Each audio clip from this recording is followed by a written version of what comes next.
Po besoj që dje aktgjykimi i ri i gjykatës kushtetuese, i cili rithekson atë çfarë është në vitin, në aktgjykimin e vitit 2014, por edhe në atë çfarë kemi thënë që nga data 15 prill, vetëm sa e rikonfirmon që në vazhdimsi pra pozicioni ynë ka qenë parimor dhe ka qenë i bazuar në aktgjykimin dhe në Kushtetutën e Republikës Kosovës.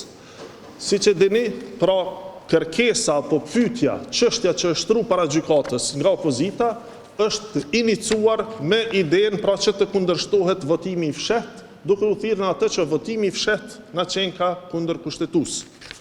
Besoj gjithë keni pas rastin që ta shihni aktgjykimin e gjykatës kushtetuese të publikuar dje. Kjo është pra faqja e vendimit dhe këtu kemi tek konstatimet i kemi 2 pika. Në asnjërin prej tyre pra gjykata kushtetuese nuk ka thënë që votimi i fshehtë është në kundërshtim me Kushtetutën siç po tentohet të prezantohet gabimisht dhe rrejshëm nga opozita. Pra, po besoj keni dëgjuar deklaratat jo serioze, por në asnjë pikë të këtij vendimi nuk thuhet një gjë e tillë. Përkundrazi, në paragrafin 141 dhe në paragrafin 180, gjykata kushtetuese vetëm sa e ka rikonfirmuar që votimi i fshehtë është njëra prej mënyrave që mund të përdoret për të votuar pra për kryesinë e kuvendit. Kësaj, ne mund të konstatojmë pra që aktgjykimi i gjykatës kushtetuese në ne pra e lejon ose e rikonfirmon që votimi i fshehtë nuk është në kundërshtim me Kushtetutën, përndryshe do ta kishim tek konstatimet këtu, por ja që nuk e kemi. Për më tepër në paragrafet 141 dhe 180 e rikonfirmon që votimi i fshehtë mund të përdoret si i tillë, por që aktgjykimi i gjykatës kushtetuese i rikujton edhe disa gjëra tjera për të cilat ne kemi folur që nga data 15 prill.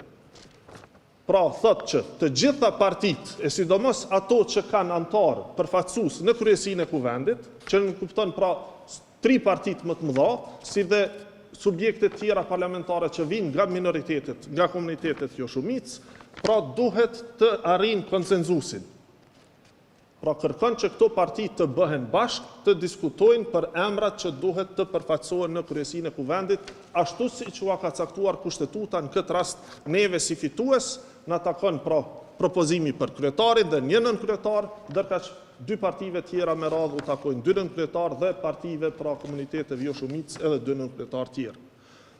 Ne këtë e kemi bërë tashmë disa herë, konkretisht ka qenë në datën 1 maj, nëse ju kujtohet, kur kryeministri Kurti dhe kryetari i partisë pra koalicionit tonë qeverisës ka ftuar në takim 2 liderët e partive me radhë, pra të bëhet ky diskutim dhe ky konsensus në lidhje me emrat për kryesinë e kuvendit.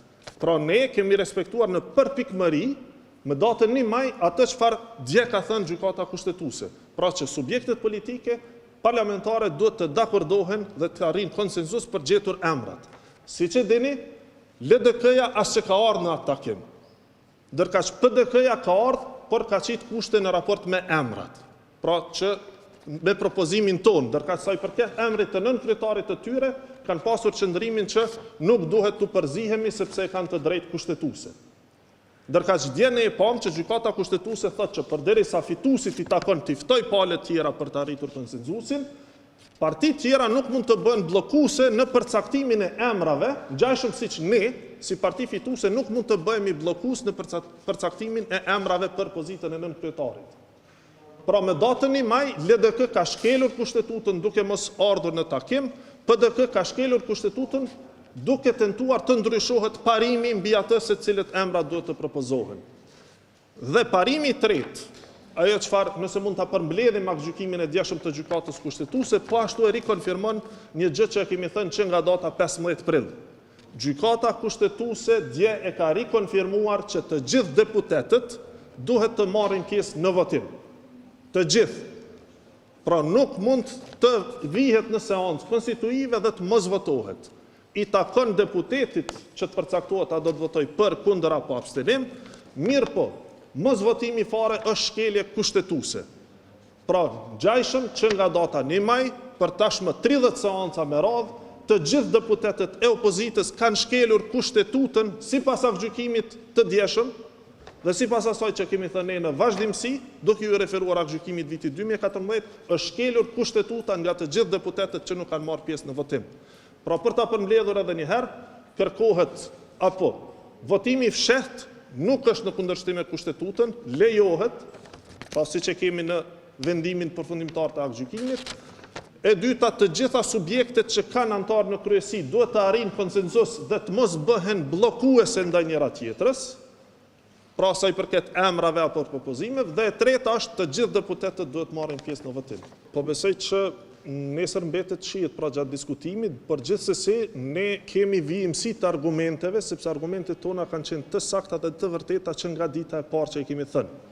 Pra, ne kemi tentuar që përmes votimit të hapur të arrihet konsenzusi, dhe konsenzusi e kompromisi ynë ka qenë që ejani, na i thoni edhe ju, i prezantoni emrat e propozimeve tuaja dhe ne nuk do t'i sfidojmë. Pra, emrat, propozimet për nënkryetar të subjekteve tjera, të cilët kanë antar në kryesi sipas kushtetutës, ne nuk do t'i sfidojmë. Pra, ky është parimi mbi cilin kemi dashur të ndërtojmë këtë konsenzus.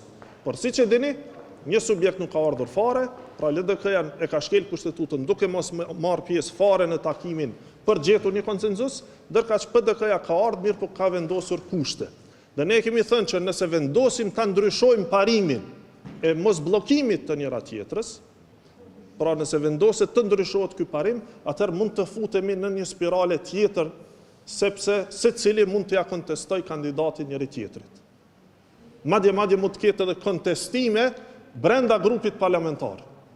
Për shembull, LDK dhe PDK mund të kenë një propozim për antar të kryesisë, mirë po disa antar të grupit tonë parlamentar mund të kenë një preferencë tjetër, disa antar mund të kenë një preferencë krejt tjetër. Pra mund dalin 5-6 preferenca të ndryshme nëse veç vendoset në diskutim kjo çështje. Do të thonë futemi në një spirale nga e cila nuk mund të dalim, sepse po thehet një parim që ka qenë praktike më parshme. Pra, nëse i referohemi praktikave të më parshme, praktik ka qenë që të gjithë kanë propozuar kandidatët e tyre dhe nuk ka pasur insistim që të ndryshohet emri i kandidatit. Ky ka qenë parimi.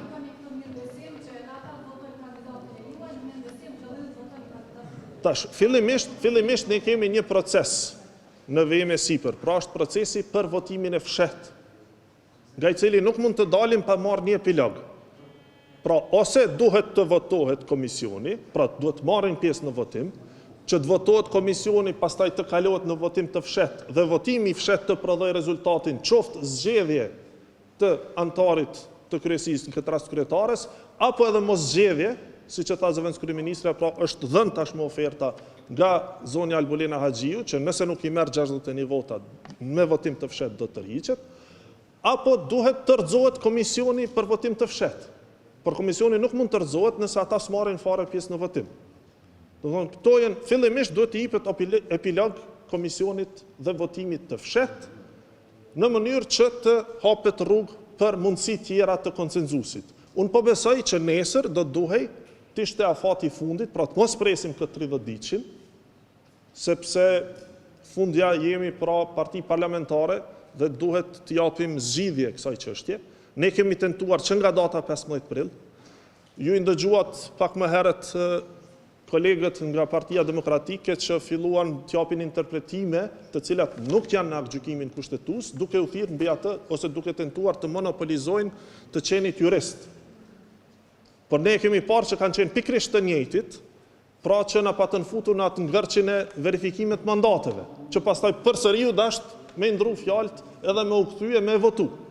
Do të thonë, kemi kësi lloj interpretimesh, qëllimi i vetëm ka qenë blokada, pra që të mos lejohet të shtyhet procesi përpara, ndërka që ne në vazhdimsi kemi ofruar konsenzus, kompromis, në mënyrë që të sigurojmë kryesinë e kuvendit, të konstituohet kuvendi dhe të vazhdojmë tutje.